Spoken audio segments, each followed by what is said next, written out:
अध्याय 5 flower डेलाकॉर। Harry और Dumbledore Ron के घर के पीछे वाले दरवाजे के पास पहुंच गए, जिसके चारों तरफ पुराने वेलिंगटन जूतों और जंग लगी कढ़ाइयों का जाना पहचाना अटाला पड़ा था। हैरी को दूर वाले शेड से उनींदी मुर्गियों की हल्की कुटकुट की आवाजें सुनाई दे रही थी। डंबलडोर ने 3 बार दस्तक दी और हैरी को किचन की खिड़कियों के पीछे अचानक हलचल सुनाई दी।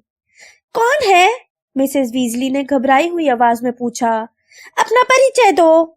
मैं डंबलडोर हूँ, हैरी को लाया हूँ। दरवाजा तत्काल खुल गया। वहां नाटी और मोटी मिसेस वीजली खड़ी थी, जो हरे रंग का पुराना ड्रेसिंग गाउन पहने थी। हैरी बेटा, ओह एल्बस, आपने तो मुझे डरा ही दिया था। आपने तो कहा था कि सुबह से पहले आपके आने की उम्मीद न करूं। हमारी किस्मत अच्छी थी, डंबलडोर ने हैरी को चौखट के ऊपर धकाते हुए कहा। स्लगहॉर्न मेरी उम्मीद से कहीं जल्दी मान गया। जाहिर है यह हैरी की वजह से हुआ। Oh hello निम्फेडोरा। हैरी ने चारों तरफ देखा। मिसेस वीजली इतनी रात को भी अकेली नहीं थी। एक युवा जादूगरनी टेबल पर बैठी हुई थी, जिसका दिल के आकार का पीला चेहरा और चूहे जैसे भूरे बाल थे।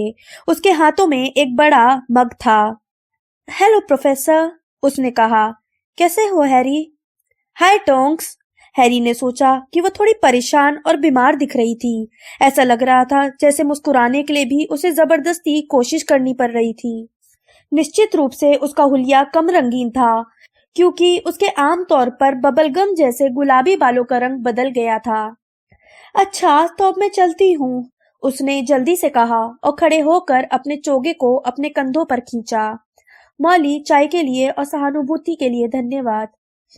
मेरे कारण जाने की जरूरत नहीं है, डंबलडोर ने शिष्टता से कहा। मैं रुकूंगा नहीं। मुझे रूफस स्क्रिमग्योर के साथ कुछ महत्वपूर्ण मुद्दों पर बातचीत करनी है। नहीं नहीं, मुझे वैसे भी जाना है, टोंक्स ने डंबलडोर से नजरें चुराते हुए कहा। Good night. तुम वीकेंड पर डिनर के लिए क्यों नहीं आती हो? रीमस और बावरी नैन भी आ रहे हैं। नहीं मॉली, धन्यवाद। सभी को गुड नाइट।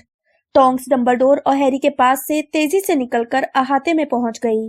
वह चौखट से कुछ दूर जाकर घूमी और अंतर ध्यान हो गई।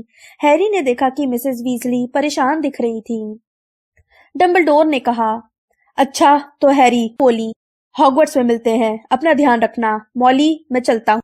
उन्होंने मिसेस वीजली की तरफ देखकर अपना सिर झुकाया और टोंक्स की तरह ही उसी जगह पर पहुंचकर अंतर ध्यान हो गए। अहाता खाली होने के बाद मिसेस वीजली ने दरवाजा बंद कर लिया और फिर हैरी का कंधा पकड़कर उसे टेबल पर रखी लालटेन की रोशनी में ले गई, ताकि उसके हुलियों को ठीक से देख सकें। उन्होंने उसे ऊपर से नीचे तक देखते हुए आ भरी और बोली, तुम भी रॉन की तरह हो। तुम दोनों को देखकर लगता है कि किसी ने तुम पर खिंचाव मंत्रों का प्रयोग कर दिया हो। कसम से, जब से मैंने रॉन को स्कूल के दुशाले दिलवाए हैं, तब से वह 4 इंच लंबा हो गया है। तुम्हें भूख लगी है हैरी? हाँ लगी है, हैरी ने कहा और उसे अचानक एहसास हुआ कि वह कितना भूखा था। बैठ जाओ बेटा, मैं कुछ बना देती हूँ। जैसे ही हैरी बैठा, चपटे मुंह वाली एक बिल्ली उछलकर उसके घुटनों पर बैठ गई और हल्की हल्की आवाजें निकालने लगी। तो हरमाइनी भी यही है? उसने खुशी से पूछा और क्रुक्शेस के कान के पिछले हिस्से को खुजाने लगा। ओह हाँ, वो परसों ही आई है, मिसेस वीजली ने कहा और अपनी छड़ी से स्टील के एक बड़े बर्तन को ठोका। बर्तन तेज धमाके के साथ उछलकर स्टोव पर पहुंच गया और इसके अंदर की चीज फौरन उबलने लगी। जाहिर है इस वक्त सभी लोग सो रहे हैं। हमें तो अभी कई घंटों तक तुम्हारे आने की उम्मीद नहीं थी। या लो। उन्होंने बर्तन को दोबारा ठोका। यह हवा में ऊपर उठा, हैरी की तरफ आया और तिरछा हो गया। मिसेस वीजली ने समय रहते उसके नीचे एक प्याला सरका दिया, ताकि प्याज के धुएं उड़ाता सूप की मोटी धारा उसमें भर जाए। ब्रेड लोगे बेटा? धन्यवाद मिसेस वीजली। उन्होंने अपनी छड़ी कंधे के पीछे की तरफ लहराई। ब्रेड और चाकू उड़कर टेबल पर आ गए। जब ब्रेड अपने आप कटने लगी और सूप का बर्तन वापस स्टोव पर पहुंच गया, तो मिसेस वीजली उसके सामने बैठ गई। तो तुमने हॉरेस स्लगहॉर्न को हॉगवर्ट्स लौटने के लिए मना लिया? हैरी ने सिर हिलाया। उसका मुंह गर्म सूप से इतना भरा हुआ था कि वह बोल नहीं सकता था। मिसेस वीजली ने कहा, उन्होंने आर्थर और मुझे पढ़ाया था। उन्होंने हॉगवर्ट्स में कई वर्षों तक पढ़ाया है। मुझे लगता है वे भी डंबलडोर जितने ही पुराने होंगे। क्या वे तुम्हें पसंद आए? हैरी के मुंह में ब्रेड भरी थी, इसलिए उसने कंधे उचका दिए और यूं ही सिर झटका दिया। मैं तुम्हारा मतलब समझ गई, मिसेस वीजली ने समझदारी से सिर हिलाते हुए कहा। जाहिर है जब वे चाहे तो आकर्षक हो सकते हैं, लेकिन वे आर्थर को कभी ज्यादा पसंद नहीं करते थे। मंत्रालय में स्लगहॉर्न के प्रिय विद्यार्थी भरे पड़े हैं। वे हमेशा विद्यार्थियों की मदद करने में आगे थे, लेकिन उनके पास आर्थर के लिए कभी ज्यादा समय नहीं रहा। उन्हें नहीं लगता था कि आर्थर ज्यादा ऊपर पहुंच पाएंगे, लेकिन इससे यही साबित होता है कि स्लगहॉर्न से भी गलती हो सकती है। मैं नहीं जानती कि रॉन ने तुम्हें किसी चिट्ठी में बताया है या नहीं। यह अभी अभी हुआ है। आर्थर का प्रमोशन हो गया है। यह स्पष्ट था कि मिसेस वीजली यह बात बताने के लिए बहुत उतावली थी। हैरी ने ढेर सारा गर्म सूप निगल लिया। उसे लगा उसका गला जल गया था। उसने सांस छोड़ते हुए कहा, यह तो बहुत बढ़िया हुआ। उसकी आंखों में आए पानी को खुशी के आंसू समझकर मिसेस वीजली मुस्कुराते हुए बोली, तुम बहुत अच्छे हो। हाँ, ड्यूफस स्क्रिमग्योर ने वर्तमान स्थिति से निपटने के लिए कई नए पद बनाए हैं। आर्थर नकली रक्षात्मक मंत्र तथा हानिकारक वस्तु खोज एवं जब्ती कार्यालय के प्रमुख बन गए हैं। यह काफी बड़ा पद है। उनके नीचे 10 कर्मचारी काम करते हैं। अब वे क्या करते हैं? देखो, तुम जानते हो कौन के बारे में इतनी ज्यादा दहशत है कि हर जगह अजीब सामान बिकने लगे हैं। ऐसे सामान जो तुम जानते हो कौन और प्राण भक्षियों से सुरक्षित रखने का दावा करते हैं।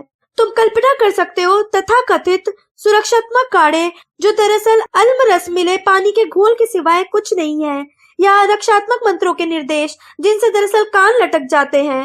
कुल मिलाकर इस समय मंडगस फ्लेचर जैसे बहुत से लोग सक्रिय हो गए हैं जिन्होंने जिंदगी में एक दिन भी मेहनत नहीं की है, और वे लोगों के डर का फायदा उठा रहे हैं। लेकिन कभी कभार कोई सचमुच खतरनाक चीज भी प्रकट हो जाती है। कुछ दिन पहले आर्थर ने शापित मुखबिर यंत्रों के एक बक्से को जब्त किया था, जिसे निश्चित रूप से किसी प्राण पक्षी ने ही रखवाया होगा। तो देखो, यह निश्चित रूप से बहुत महत्वपूर्ण पद है, और मैं तुमसे कह देती हूँ कि स्पार्क प्लग, टोस्टर और बाकी मगलू सामानों की याद करना मूर्खता है। मिसेस वीजली ने अपनी बात सख्त लहजे में खत्म की, जैसे हैरी ने ही यह सुझाव दिया हो कि स्पार्क प्लग की याद आना अच्छी बात है। हैरी ने पूछा, क्या मिस्टर वीजली अब तक ऑफिस में है? हाँ, सच तो यह है कि उन्हें थोड़ी देर हो गई है। उन्होंने कहा था कि वे आधी रात तक लौट आएंगे। मिसेस वीजली ने मुड़कर एक बड़ी घड़ी की तरफ देखा, जो टेबल के सिरे पर रखी वॉशिंग बास्केट की चादरों के ढेर पर अजीब तरीके से रखी हुई थी। हैरी उस छड़ी को देखते ही तत्काल पहचान गया। इसमें 9 कांटे थे, जिनमें से हर एक पर परिवार के एक सदस्य का नाम लिखा हुआ था। आमतौर पर यह घड़ी वीजली परिवार के लिविंग रूम की दीवार पर टंगी रहती थी। हालांकि इसकी वर्तमान स्थिति से हैरी को लगा कि मिसेस वीजली आजकल इसे अपने साथ लेकर पूरे घर में घूमती थी। इसके सभी 9 कांटे इस वक्त जान का खतरा की तरफ इशारा कर रहे थे। कुछ समय से ऐसा ही है, मिसेस वीजली ने अपनी आवाज सामान्य रखने की कोशिश करते हुए कहा। तभी से, जब से तुम जानते हो कौन दोबारा खुलकर सामने आया है। मुझे लगता है कि अब हर व्यक्ति को जान का खतरा है। मुझे नहीं लगता कि सिर्फ हमारे ही परिवार को खतरा है, लेकिन ऐसी घड़ी किसी और के पास नहीं है, इसलिए मैं इसकी जांच नहीं कर सकती। ओह! अचानक आश्चर्य भरी आवाज निकालकर उन्होंने घड़ी की तरफ इशारा किया। मिस्टर वीजली वाला कांटा अब यात्रा पर आ गया था। वे आ रहे हैं। एक पल बाद ही पीछे वाले दरवाजे पर दस्तक हुई। मिसेस वीजली उछलकर जल्दी से दरवाजे के पास पहुंची। उनका एक हाथ दरवाजे की घुंडी पर था और उनका चेहरा लकड़ी से सटा हुआ था। उन्होंने धीरे से पूछा, आर्थर, तुम हो? हाँ, मिस्टर वीजली की थकी हुई आवाज आई। लेकिन अगर मैं प्राण भक्षी होता तब भी मैं यही कहता, डार्लिंग, सवाल पूछो। ओह, रहने दो मॉली। ठीक है, तुम्हारी सबसे प्रिय महत्वाकांक्षा क्या है? यह पता लगाना कि हवाई जहाज हवा में कैसे उड़ते हैं। मिसेस वीजली ने सिर हिलाया और दरवाजे की घुंडी घुमाई, लेकिन यह स्पष्ट था कि मिस्टर वीजली दूसरी तरफ से दरवाजा खींच रहे थे, क्योंकि दरवाजा नहीं खुला। मॉली, अभी मुझे तुमसे तुम्हारा सवाल पूछना बाकी है। आर्थर, सचमुच यह तो मूर्खता। वह कौन सा नाम है जो तुम अकेले में मेरे मुंह से सुनना चाहती हो? लालटेन की धीमी रोशनी में भी हैरी को दिख गया कि मिसेस वीजली का चेहरा लाल हो गया था। उसे भी अपने कान और गले पर अचानक गर्मी महसूस हुई। उसने अपने सूप को तेजी से गटक लिया और चम्मच को प्याले पर जोर से बजाया। उछलती मॉली, मिसेस वीजली ने शर्माते हुए दरवाजे की संद में से फुसफुसा कर कहा। बिल्कुल ठीक, मिस्टर वीजली ने कहा। अब तुम मुझे अंदर आने दे सकती हो। मिसेस वीजली ने दरवाजा खोला। बाहर उनके पति खड़े थे। वे दुबले, अधगंजे और लाल बालों वाले जादूगर थे जो सींग के फ्रेम वाला चश्मा लगाए थे और एक लंबी धूल भरा यात्री चोगा पहने थे। मिसेस वीजली का चेहरा शर्म के कारण अब भी गुलाबी था। उन्होंने चोगा उतारने में अपने पति की मदद करते हुए कहा, मुझे अब भी ये समझ में नहीं आता कि तुम्हारे घर आने पर हर बार हमें ये सब क्यों करना पड़ता है। मेरा मतलब है प्राण भक्षी तुम्हारा वेश बनाने से पहले तुमसे जबरदस्ती ये जवाब उगलवा लेगा। मैं जानता हूँ डार्लिंग, लेकिन यह मंत्रालय का निर्देश है और मुझे उदाहरण पेश करना है। किसी अच्छी चीज की खुशबू आ रही है। प्याज का सूप। मिस्टर वीजली ने उम्मीद भरी नजरों से टेबल की तरफ देखा। हैरी, हमें सुबह तक तुम्हारे आने की उम्मीद नहीं थी। दोनों ने हाथ मिलाया और मिस्टर वीजली हैरी के पास वाली कुर्सी पर बैठ गए। मिसेस वीजली ने उनके सामने भी सूप का प्याला रख दिया। धन्यवाद मॉली, मुश्किल रात थी। कोई बेवकूफ भेस बदल मेडल बेचने लगा था। बस उन्हें गर्दन में लटका लो और आप अपनी इच्छा से अपना हुलिया बदल सकते हो। 1 लाख तरह के भेस बदले जा सकते हैं सिर्फ 10 गैलियन में। और उसे पहनने पर दरअसल क्या होता है? ज्यादातर मामलों में तो चेहरे बुरे से नारंगी रंग के हो जाते हैं, लेकिन कुछ लोगों के शरीर पर कांटे जैसे मस्से भी उग आए हैं, जैसे सेंट मंगोज वालों के पास पहले से ही पर्याप्त काम न हो। लगता है फ्रेड और जॉर्ज इस तरह के काम को मजेदार मान सकते हैं, मिसेस वीजली ने झिझकते हुए कहा। क्या तुम्हें यकीन है? जाहिर है मुझे यकीन है, मिस्टर वीजली ने कहा। जब लोग सुरक्षा के लिए इतने चिंतित हैं तो लड़के इस तरह का कोई काम नहीं करेंगे। तो तुम्हें रूप बदल मेडलों के कारण ही देर हुई थी? नहीं, हमें एलिफेंट एंड कैसल में एक बुरे पलटवार मंत्र की भनक लगी, लेकिन सौभाग्य से जब तक हम वहां पहुंचे तब तक जादुई कानून पालन दस्ते ने उसे सुलझा लिया था। हैरी ने अपने हाथ से जमाई रोकी। बिस्तर, मिसेस वीजली ने तत्काल कहा। उन्होंने उसे जमाई लेते हुए देख लिया था। मैंने तुम्हारे लिए फ्रेड और जॉर्ज का कमरा तैयार कर लिया है। तुम उस कमरे में अकेले सोओगे। क्यों, वे लोग कहाँ गए? मिसेस वीजली बोली। ओह, वे छूमंतर गली में रहते हैं। वे इतने व्यस्त हैं कि अपनी जोक शॉप के ऊपर वाले छोटे फ्लैट में ही सो जाते हैं। मुझे कहना होगा, मैं पहले तो इस बात से खुश नहीं थी, लेकिन ऐसा लगता है कि उनमें अच्छी खासी व्यावसायिक बुद्धि है। चलो बेटा, तुम्हारा संदूक वहां पहले ही पहुंच चुका है। Good night mister Weasley, Harry ने कहा और अपनी कुर्सी पीछे धका दी। क्रुक्शंस उसकी गोद से हल्के से उछली और कमरे से बाहर चली गई। Good night Harry, mister Weasley ने कहा। हैरी ने देखा कि किचन से निकलते समय मिसेस वीजली ने वॉशिंग बास्केट में रखी घड़ी की तरफ मुड़कर देखा। एक बार फिर सभी कांटे जान का खतरा पर पहुंच चुके थे। फ्रेड और जॉर्ज का बेडरूम दूसरी मंजिल पर था। मिसेस वीजली ने अपनी छड़ी से पलंग के पास रखे टेबल लैंप की तरफ इशारा किया, जो तत्काल जल गया और कमरे में सुनहरी रोशनी हो गई। हालांकि फूलों का एक बड़ा सा गुलदस्ता छोटी सी खिड़की के सामने वाली डेस्क पर रखा था, लेकिन फूलों की खुशबू भी उस तेज बदबू को नहीं छिपा पाई जो हैरी को बारूद जैसी लग रही थी। कमरे में ज्यादातर जगह कार्डबोर्ड के डिब्बे ने घेर रखी थी, जिनके बीच में हैरी के स्कूल का संदूक रखा था। ऐसा लग रहा था जैसे हाल फिलहाल उस कमरे का इस्तेमाल माल गोदाम के रूप में किया जाता था। हेडविग ने एक बड़ी अलमारी के ऊपर अड्डा बना लिया था और वह हैरी की तरफ देखकर खुशी से कुटकुटाई। फिर वह खिड़की से उड़कर बाहर निकल गई। हैरी समझ गया कि वह शिकार पर जाने से पहले उसे देखने का इंतजार कर रही थी। हैरी ने मिसेस वीजली से गुड नाइट की, पैजामा पहना और पलंग पर पहुंच गया। तकिए के कवर के नीचे कोई सख्त चीज थी। उसने भीतर हाथ डालकर एक चिपचिपी बैगनी नारंगी टॉफी बाहर निकाली। वह पहचान गया कि यह वमनकारी टॉफी है। मुस्कुराते हुए उसने करवट बदली और तत्काल सो गया।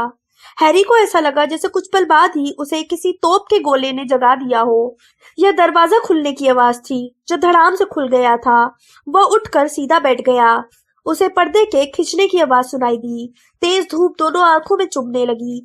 एक हाथ से अपनी आंखों को बचाते हुए वह दूसरे हाथ से अपने चश्मे की तलाश करने लगा। क्या रहा है? हमें नहीं पता था कि तुम आ चुके हो, एक तेज और रोमांचित आवाज आई। फिर किसी ने उसके सिर पर तेजी से मारा।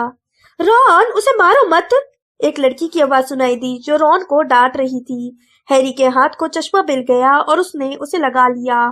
हालांकि धूप इतनी चमकदार थी कि चश्मा लगाने के बाद भी उसे देखने में मुश्किल हो रही थी। पल भर के लिए एक लंबी छाया उसके सामने कांपी। उसने पलकें झपकाई। उसे रॉन वीजली दिखाई दिया, जो उसकी तरफ देखकर मुस्कुरा रहा था। ठीक हो? बहुत बढ़िया, हैरी ने अपने सिर के ऊपरी हिस्से को मलते हुए कहा और दोबारा अपने तकिए पर लुढ़क गया। तुम कैसे हो? बुरा नहीं हूँ, रॉन ने कार्डबोर्ड का डिब्बा खींचकर उस पर बैठते हुए कहा। तुम यहाँ कब पहुंचे? मम्मी ने हमें बस अभी अभी बताया है। रात को 1 बजे। मगलू ठीक थे? उन्होंने तुम्हारे साथ अच्छा व्यवहार किया? हमेशा जैसा ही, हैरी ने कहा जब हरमाइनी उसके पलंग के कोने पर बैठ गई। उन्होंने मुझसे ज्यादा बातचीत नहीं की, लेकिन मुझे उनका यह तरीका ज्यादा पसंद है। तुम कैसी हो हरमाइनी? ओह, मैं ठीक हूँ, हरमाइनी बोली, जो हैरी की तरफ ऐसे देख रही थी जैसे वो बीमार हो। हैरी इसका कारण जानता था, और चूंकि वो इस समय सीरियस की मौत या किसी और दुखद विषय के बारे में बातचीत नहीं करना चाहता था, इसलिए उसने पूछा, कितने बज गए? क्या नाश्ते का समय बीत गया? रॉन ने अपनी आंखें घुमाते हुए कहा, उसके बारे में चिंता मत करो, मम्मी ट्रे में तुम्हारा नाश्ता लेकर आ रही हैं। उन्हें लगता है कि तुम्हें ठीक से खाने को नहीं मिला है। तो क्या चल रहा है? ज्यादा कुछ नहीं, मैं तो अपने अंकल आंटी के यहाँ उलझा हुआ था, है ना? छोड़ो भी, रॉन बोला, तुम डंबलडोर के साथ आए हो। यह उतना रोमांचक नहीं था। वे तो बस यह चाहते थे कि मैं एक पुराने टीचर को रिटायरमेंट छोड़कर हॉगवर्ट्स आने के लिए राजी कर लूं। उनका नाम हॉरेस स्लगहॉर्न है। ओह, रॉन ने निराश दिखते हुए कहा, हमने सोचा था। हरमाइनी ने रॉन की तरफ चेतावनी भरी निगाह डाली, जिससे रॉन ने तत्काल आगे के शब्द बदल दिए। हमने सोचा था कि ऐसी ही कोई बात होगी। तुमने सोच लिया था? हैरी ने दिलचस्पी से कहा। हाँ हाँ, अब अमरीश जा चुकी है। निश्चित रूप से हमें गुप्त कलाओं से रक्षा के नए टीचर की जरूरत होगी, है ना? तो वे कैसे हैं? वे कुछ हद तक वॉलरस की तरह दिखते हैं, और वे नागशक्ति के प्रमुख थे, हैरी ने कहा। कुछ गड़बड़ है हरमाइनी? हरमाइनी हैरी को इस तरह देख रही थी जैसे किसी भी पल अजीब से लक्षणों के प्रकट होने की उम्मीद कर रही हो। उसने अपने चेहरे के भाव जल्दी से छिपाकर मुस्कुराहट लाने की कोशिश की। नहीं, जाहिर है नहीं।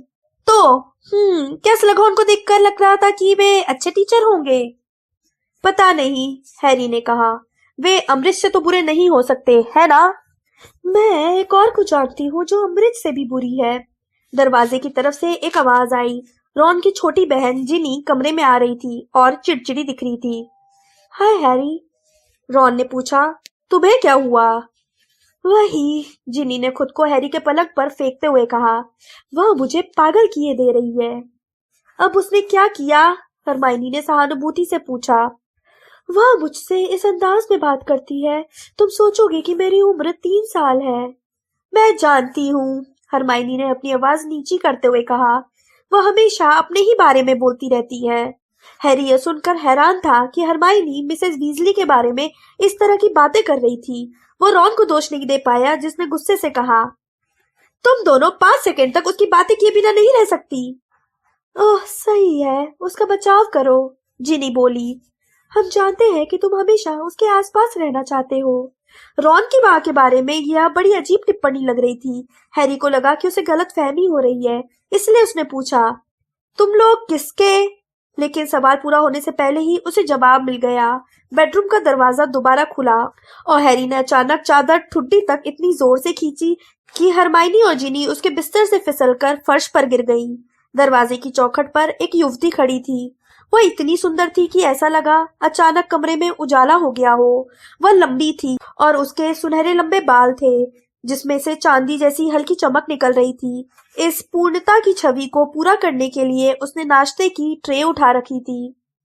हैरी, उसने भारी आवाज में कहा, तुमसे मिले कितना अरसा हो गया। जब वह चौखट से उसकी तरफ आने लगी तो मिसेस वीजली प्रकट हुई, जो उसके पीछे चली आ रही थी और थोड़ी नाराज दिख रही थी। उस ट्रे को लाने की कोई जरूरत नहीं थी, मैं खुद ही उसे लाने वाली थी। कोई दिक्कत नहीं हुई, फ्लर डेलाकॉर ने कहा। फिर उसने ट्रे हैरी के घुटनों पर रख दी और उसके दोनों गाल एक एक करके चूम लिए। उसके गालों पर जिस जगह फ्लर के होंठ लगे थे, वहां हैरी को गर्मी महसूस हुई। मैं तुमसे मिलने के लिए बेताब थी। तुम्हें मेरी बहन गैब्रियल याद है? वह हमेशा हैरी पॉटर की ही बातें करती है। वह तुमसे दोबारा मिलकर बहुत खुश होगी। क्या वह भी यही है? हैरी ने भर्राई आवाज में कहा। नहीं नहीं, मूर्ख लड़के, फ्लर खिलखिलाते हुए बोली। मेरा मतलब है अगली गर्मी में, जब हमारी। लेकिन क्या तुम्हें कुछ नहीं मालूम? फ्लर की बड़ी बड़ी नीली आंखें चौड़ी हो गई और उसने मिसेस वीजली की तरफ सवालिया निगाह डाली, जिन्होंने कहा, हम अब तक उसे ये बात नहीं बता पाए हैं। फ्लर हैरी की तरफ मुड़ी और उसने अपने लंबे बालों की चादर लहराई, जिससे वे मिसेस वीजली के चेहरे पर पड़े। बिल और मेरी शादी होने वाली है। ओह, हैरी ने सूनेपन से कहा। उसका ध्यान इस तरफ गया कि मिसेस वीजली, हरमाइनी और जिनी एक दूसरे से निगाह मिलाने से बच रही थी। वाह और बधाइयां। फ्लर ने तेजी से झुककर उसे दोबारा चूम लिया। बिल इन दिनों बहुत व्यस्त है, बहुत मेहनत कर रहा है। मैं अपनी अंग्रेजी सुधारने के लिए ग्रीन कॉर्ड बैंड में पार्ट टाइम जॉब कर रही हूँ, इसलिए वह मुझे कुछ दिनों के लिए यहाँ ले आया है ताकि पूरे परिवार को अच्छे से जान लूं। मुझे ये सुनकर बहुत खुशी हुई कि तुम आ रहे हो। यहाँ करने के लिए ज्यादा कुछ नहीं है, जब तक कि आपको खाना बनाना और मुर्गी पालना पसंद ना हो। अच्छा, अपने नाश्ते का आनंद लो, हैरी। इन शब्दों के साथ वह अदा से मुड़ी और जैसे तैरती हुई कमरे के बाहर चली गई। जाते समय वह धीरे से दरवाजा बंद कर गई। मिसेस वीजली ने एक आवाज निकाली जो जैसी थी। जिनी धीरे से बोली, मम्मी उसे चिढ़ती हैं। मैं उसे चिढ़ती नहीं हूँ, मिसेस वीजली ने चिढ़कर फुसफुसाते हुए कहा। मैं तो बस सोचती हूँ कि उन्होंने जल्दबाजी में सगाई कर ली है, बस इतनी सी बात है। वे एक दूसरे को साल भर से जानते हैं, रॉन बोला, जो अजीब तरीके से बोराया हुआ दिख रहा था और बंद हुए दरवाजे को घूर रहा था। अच्छा, बस इतना समय काफी नहीं है। जाहिर है मैं जानती हूँ यह क्यों हुआ है।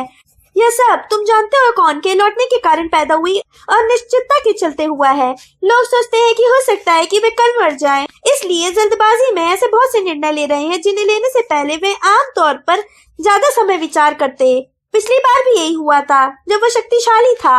हर तरफ लोग जल्दबाजी में शादी कर रहे थे, जिनमें आप और डैडी भी शामिल थे, जिनी ने चालाकी से कहा। देखो, तुम्हारे डैडी और मैं बने ही एक दूसरे के लिए थे, इसलिए इंतजार करने से क्या फायदा होता, मिसेस वीजली बोली।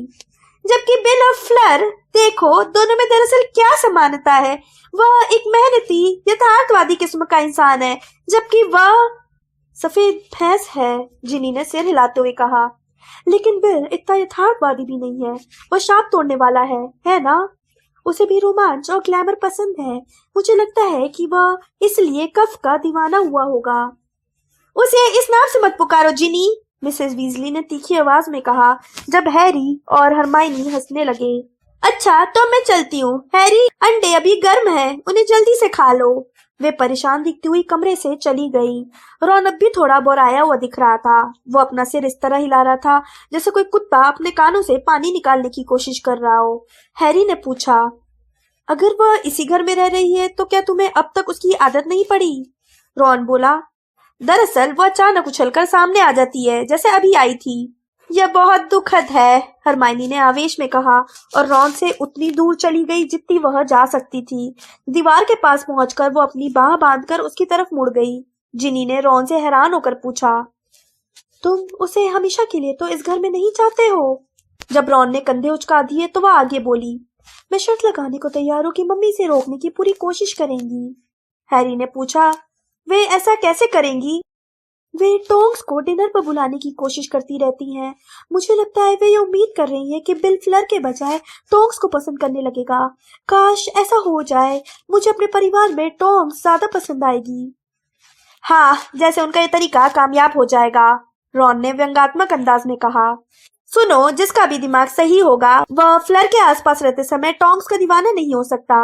मेरा मतलब है, टोंक्स जब अपने बालों और नाक के साथ मूर्खतापूर्ण काम नहीं करती है तो वह ठीक ठाक दिखती है, लेकिन वह कफ से बहुत अच्छी दिखती है, जिनी बोली। और ज्यादा बुद्धिमान भी है। वह ऑरर है, हरमाइनी ने कोने से कहा।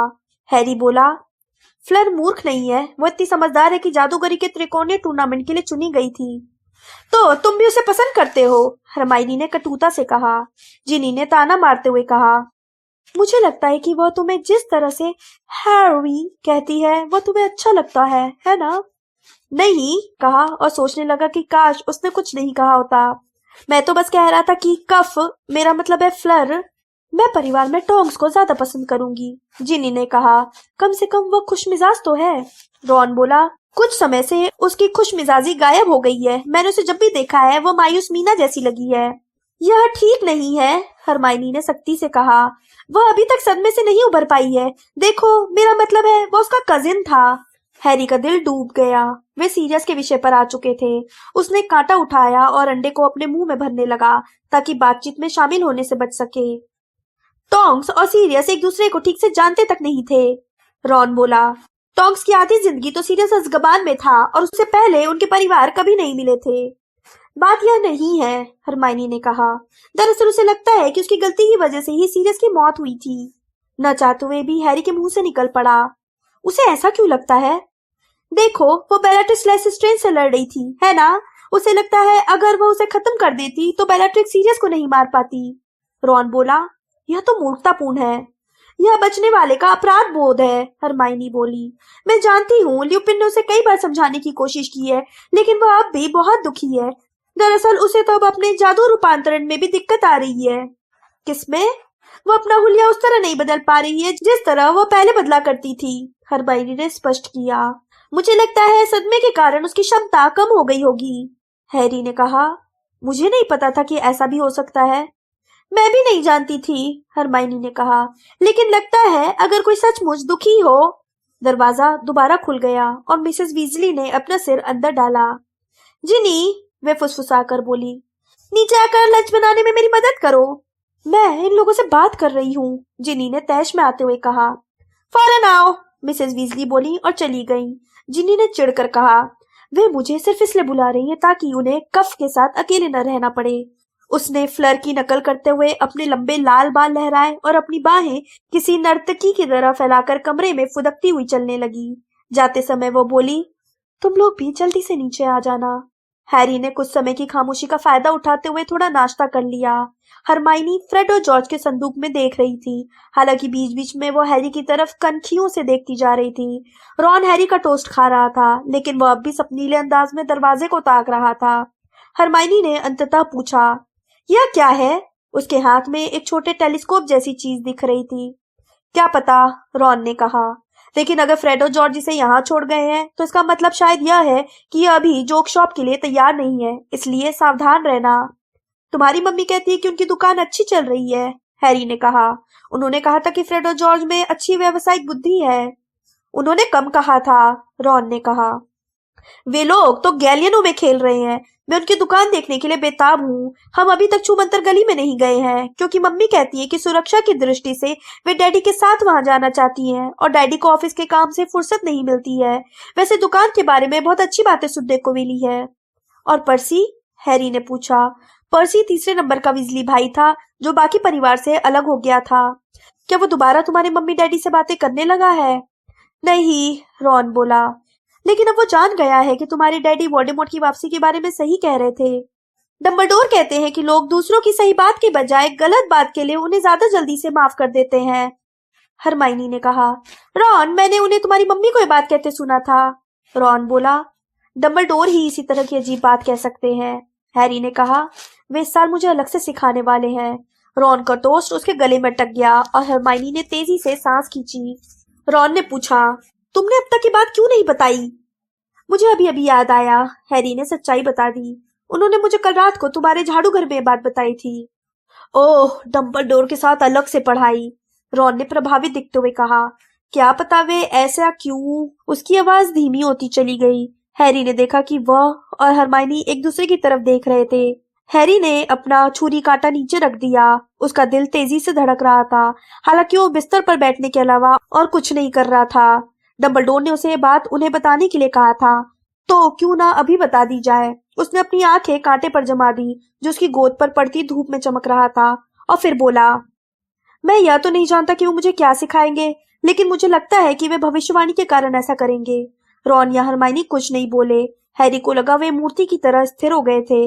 वह अब भी अपने कांटों की तरफ देखते हुए बोला, तुम लोग जानते ही हो वह भविष्यवाणी जिसे वे मंत्रालय से चुराने की कोशिश कर रहे थे। हरमाइनी ने जल्दी से कहा, कोई भी नहीं जानता है कि भविष्यवाणी में क्या कहा गया था। वह तो टूट गई थी। हालांकि दैनिक जादूगर कहता है, रॉन ने कहना शुरू किया, लेकिन हरमाइनी बोली, दैनिक जादूगर सही कहता है, हैरी ने बहुत कोशिश करके उन दोनों की तरफ देखते हुए कहा। हरमाइनी डरी हुई दिख रही थी और रॉन हैरान था। टूटने वाला कांच का गोला भविष्यवाणी का इकलौता रिकॉर्ड नहीं था। मैंने डंबलडोर के ऑफिस में पूरी भविष्यवाणी सुनी थी। भविष्यवाणी उन्हीं के सामने की गई थी, इसलिए वे मुझे बता सकते थे। उन्होंने कहा था, हैरी ने गहरी सांस ली, कि मुझे ही वोल्डेमॉर्ट को खत्म करना पड़ेगा। कम से कम उसमें यह कहा गया है कि जब तक एक जिंदा है तब तक दूसरा जिंदा नहीं रह सकता। वे तीनों एक पल के लिए खामोशी में एक दूसरे को देखते रहे। फिर एक जोरदार धमाका हुआ और हरमाइनी काले धुएं के पीछे ओझल हो गई। हरमाइनी! हैरी और रॉन चिल्लाए। नाश्ते की ट्रे छंद से फर्श पर फिसल गई। हरमाइनी खांसते हुए धुएं से बाहर निकली। उसके हाथ में टेलीस्कोप था और उसकी आंख बैंगनी काली हो गई थी। उसने कहा, मैंने इसे दबाया और इसने मुझे मुक्का मार दिया। उन्होंने देखा कि टेलीस्कोप के सिरे पर लगी लंबी स्प्रिंग पर एक छोटी मुट्ठी थी। चिंता मत करो, रॉन ने कहा, जो अब स्पष्ट रूप से हंसी रोकने की पूरी कोशिश कर रहा था। मम्मी इसे ठीक कर देंगी। वे छुटपुट चोटों को ठीक करने में माहिर हैं। ओह, इस वक्त इसकी चिंता मत करो, हरमाइनी ने जल्दी से कहा। हैरी, ओह हैरी! वह एक बार फिर हैरी के पलंग के कोने पर बैठ गई। जब हम मंत्रालय से वापस लौटे थे तो हम सोच रहे थे, जाहिर है हम तुमसे कुछ नहीं कहना चाहते थे, लेकिन ल्यूसियस मैल्फॉय ने भविष्यवाणी के बारे में जो कहा था उसके अनुसार यह तुम्हारे और वोल्डेमॉर्ट के बारे में ही थी। इसलिए हमने सोचा कि यह इसी तरह की बात होगी। ओह हैरी! हरमाइनी ने हैरी की तरफ घूरा, फिर फुसफुसा कर पूछा, क्या तुम्हें डर लग रहा है? अब उतना नहीं लग रहा जितना पहले लग रहा था, हैरी ने कहा। जब मैंने पहली बार इसे सुना था तब बहुत डर लगा था, लेकिन अब ऐसा लगता है जैसे मैं हमेशा से जानता था कि मुझे आखिर में उसका सामना करना ही होगा। जब हमने सुना था कि डंबलडोर तुम्हें व्यक्तिगत रूप से लेने जा रहे हैं तो हमने सोचा था कि वे भविष्यवाणी के संबंध में तुम्हें कुछ बता या दिखा सकते हैं, रॉन ने उत्सुकता से कहा। और हमने एक तरह से सही सोचा था, है ना? अगर उन्हें लगता है कि तुम कामयाब नहीं हो सकते तो वे तुम्हें सिखाने की योजना नहीं बनाते, वे अपना समय बर्बाद नहीं करते। उनके हिसाब से तुम सफल हो सकते हो। यह सच है, हरमाइनी बोली। मैं सोच रही हूँ कि वे तुम्हें जाने क्या सिखाएंगे हैरी। सचमुच ऊंचे स्तर का रक्षात्मक जादू या शायद सशक्त प्रतिकारक मंत्र, शापों के तोड़। लेकिन सच तो यह था कि हैरी कुछ नहीं सुन रहा था। उसके भीतर एक गर्मी फैल रही थी जिसका धूप से कोई संबंध नहीं था। उसके सीने की एक सख्त गांठ अब खुल रही थी। वह जानता था कि रॉन और हरमाइनी बहुत सदमे में थे। वे अपनी भावनाएं खुलकर नहीं बता रहे थे, लेकिन इतना ही काफी था कि वे अब भी उसके साथ थे। वे उससे तसल्ली के शब्द बोल रहे थे और इस तरह नहीं कतरा रहे थे जैसे वह दूषित या खतरनाक हो। उसे इतना बढ़िया लग रहा था कि वह अपनी भावना शब्दों में बयान नहीं कर सकता था। यानी आम तौर पर बचाव का जादू, हरमाइनी ने बात पूरी की। कम से कम तुम जानते हो कि इस साल तुम एक ऐसा सबक पढ़ोगे जो रॉन और मुझसे ज्यादा होगा। मैं सोचती हूँ कि हमारे OWL का परिणाम जाने कब आएगा, रॉन ने कहा। अब ज्यादा देर नहीं होगी, 1 महीना तो हो चुका है। ठहरो, हैरी ने कहा, जब पिछली रात की बातचीत का एक और हिस्सा उसे याद आया। मुझे लगता है डंबलडोर ने कहा था कि OWL के परिणाम आज ही आने वाले हैं। आज? हरमाइनी चिल्लाई। आज? लेकिन तुमने मुझे पहले क्यों नहीं? ओह हे भगवान, तुम्हें बता देना चाहिए था। वो उछलकर खड़ी हो गई। मैं देखने जा रही हूँ कि उल्लू आए हैं या नहीं। पूरे कपड़े पहनने के बाद जब हैरी 10 मिनट बाद अपने हाथ में नाश्ते की खाली ट्रे लेकर नीचे पहुंचा तो उसने देखा कि हरमाइनी किचन की टेबल पर बहुत परेशान हाल बैठी थी, जबकि मिसेस वीजली उसकी चोट को ठीक कर रही थी ताकि वो पांडा जैसी ना दिखे। यह हटता ही नहीं है, मिसेस वीजली चिंता से कह रही थी। वे अपनी छड़ी हाथ में लेकर हरमाइनी के पास खड़ी थी और उनके दूसरे हाथ में उपचारकों की सहायक पुस्तक थी जिसमें चोट, घाव और निशान अध्याय खुला था। इससे पहले तो यह उपाय हमेशा कारगर साबित हुआ है। मुझे कुछ समझ में नहीं आ रहा है, जिनी बोली। यह फ्रेड और जॉर्ज का मजाकिया विचार होगा। उन्होंने यह सुनिश्चित किया होगा कि यह ठीक ना हो सके। लेकिन इसे ठीक होना ही पड़ेगा, हरमाइनी चीखी। मैं ऐसा मुंह लेकर हमेशा नहीं रह सकती। तुम हमेशा ऐसी नहीं रहोगी बेटी, चिंता मत करो, हम इसका इलाज खोज लेंगे, मिसेस वीजली ने तसल्ली देते हुए कहा। फ्लर ने मुस्कुराते हुए कहा, बिल ने मुझे बताया था कि फ्रेड और जॉर्ज बड़े मस्खरे हैं। हाँ, मैं अपनी हंसी नहीं रोक पा रही हूँ, हरमाइनी ने तेज आवाज में कहा। वो उछलकर खड़ी हुई और किचन में चारों तरफ घूमती हुई अपनी उंगलियां मरोड़ने लगी। मिसेस वीजली, आपको पूरा यकीन है कि आज सुबह कोई उल्लू नहीं आया है? हाँ, मुझे पता चल जाता, मिसेस वीजली ने धैर्य से कहा। अभी तो 9 ही बजे हैं, अब भी काफी समय है। मैं जानती हूँ कि मेरा पुरातन लिप्यो का पेपर गड़बड़ हो गया था, हरमाइनी ने आवेश में बुदबुदाते हुए कहा। मैंने निश्चित रूप से अनुवाद की एक गंभीर गलती कर दी थी और गुप्त क्लास सुरक्षा का प्रैक्टिकल्स भी ज्यादा अच्छा नहीं हुआ था। उस वक्त मुझे लगा था कि रूपांतरण का पेपर अच्छा गया था, लेकिन अब मुझे लगता है। हरमाइनी, क्या तुम चुप रहोगी? घबराहट सिर्फ तुम्ही को नहीं हो रही है, रॉन चिल्लाया। और जब तुम्हें 11 आउटस्टैंडिंग OWL मिल जाए। नहीं नहीं नहीं, हरमाइनी बोली और उसे अपने हाथ तेजी से लहराए। मैं जानती हूँ कि मैं हर विषय में फेल हो जाऊंगी। अगर हम फेल हो गए तो क्या होगा? हैरी ने यूं ही पूछा, लेकिन इस बार भी जवाब हरमाइनी ने ही दिया। हम अपने हाउस प्रमुखों के साथ अपने विकल्पों पर विचार करेंगे। मैंने पिछले टर्म के अंत में प्रोफेसर मैगोनिकल से पूछा था। हैरी के पेट में कपकपी छूट गई। उसने सोचा कि काश उसने कम नाश्ता किया होता।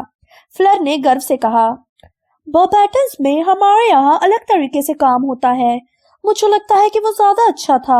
हम 5 नहीं बल्कि 6 साल की पढ़ाई के बाद परीक्षा देते हैं और फिर। फ्लर के शब्द अचानक चीख में डूब गए। हरमाइनी किचन की खिड़की के पार इशारा कर रही थी। 3 काले बिंदु आसमान में साफ दिखाई दे रहे थे, जो लगातार बड़े होते जा रहे थे। वे निश्चित रूप से उल्लू हैं, रॉन भर्राई आवाज में बोला और खिड़की पर हरमाइनी के पास जाने के लिए उछलकर खड़ा हो गया। और वे 3 हैं, हैरी ने कहा और हरमाइनी के दूसरी तरफ पहुंच गया। हम में से हर एक के लिए एक, हरमाइनी ने दहशत भरी फुसफुसाहट में कहा। ओ नहीं, ओ नहीं, ओ नहीं! उसने हैरी और रॉन दोनों की कोहनियां कसकर पकड़ ली। उल्लू सीधे घर की तरफ उड़ रहे थे।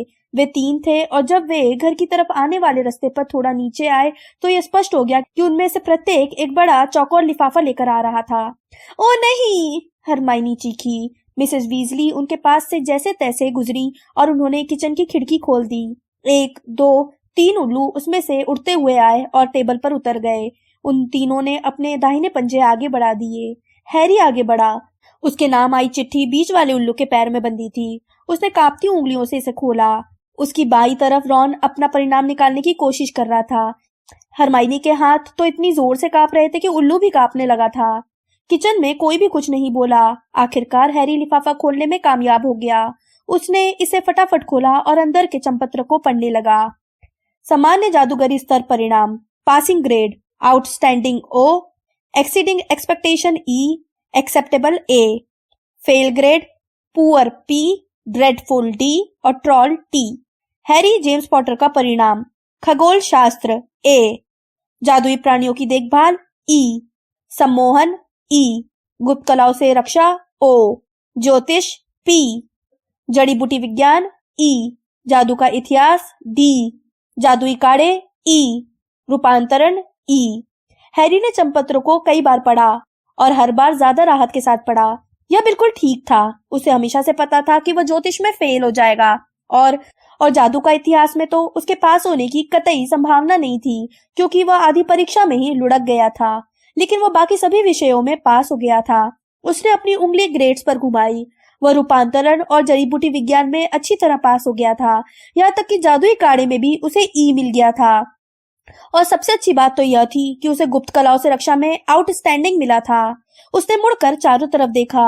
हरमाइनी की पीठ उसकी तरफ थी और उसका सिर झुका हुआ था, लेकिन रॉन आनंदित दिख रहा था। सिर्फ ज्योतिष और जादू के इतिहास में फेल हुआ हूँ और उनके बारे में किसे परवाह है, उसने हैरी से खुशी से कहा। अब हम एक दूसरे के परिणाम देखते हैं। हैरी ने रॉन के ग्रेड देखे। उसे किसी भी विषय में आउटस्टैंडिंग नहीं मिला था। जानता था कि तुम गुप्त कलाओं से रक्षा में अव्वल रहोगे, रॉन ने हैरी के कंधे पर मुक्का मारते हुए कहा। हमने बिल्कुल ठीक किया, है ना? बहुत बढ़िया, मिसेस वीजली ने गर्व से कहा और प्यार से हाथ फेरकर रॉन के बाल बिखेर दिए। 7 OWL, फ्रेड और जॉर्ज ने तो मिलाकर भी इतने हासिल नहीं किए थे।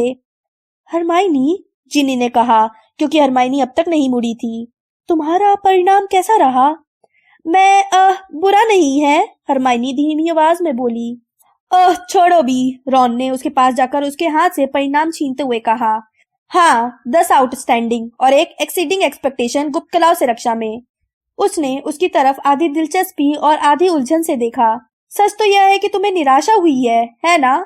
हरमाइनी ने इनकार में सिर हिला दिया, लेकिन हैरी हंसने लगा।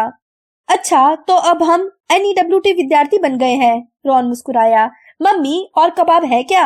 हैरी ने अपने परीक्षा परिणामों की तरफ दोबारा देखा। वे उतने ही अच्छे थे जितनी वो उम्मीद कर सकता था। उसे बस एक ही अफसोस हो रहा था, यह उसके ऑरर बनने की महत्वाकांक्षा का अंत था। उसे जादुई काढ़े में अपेक्षित ग्रेड नहीं मिले थे। वो हमेशा से जानता था कि वह ऐसा नहीं कर पाएगा, लेकिन फिर भी उसे अपने पेट में खलबली का एहसास हुआ जब उसने वहां पर एक छोटा सा काला E देखा। दरअसल यह अजीब था क्योंकि एक प्राणभक्षी ने भेष बदलकर हैरी को पहली बार बताया था कि वह एक अच्छा ऑरर बन सकता है, लेकिन न जाने क्यों यह विचार उस पर हावी हो गया था और वह दरअसल किसी और करियर के बारे में नहीं सोच सकता था। यही नहीं, यह उसे तब से अपना सही भविष्य भी लगता था जब से उसने 1 महीने पहले भविष्यवाणी सुनी थी, एक के जिंदा रहते दूसरा जिंदा नहीं रह सकता। अगर वह उच्च प्रशिक्षित जादूगरों के दल में शामिल हो जाए जिनका काम वोल्डेमॉर्ट को पकड़ना और मारना था, तो शायद वह भविष्यवाणी को पूरा कर पाएगा और सर्वश्रेष्ठ ढंग से आत्मरक्षा कर पाएगा।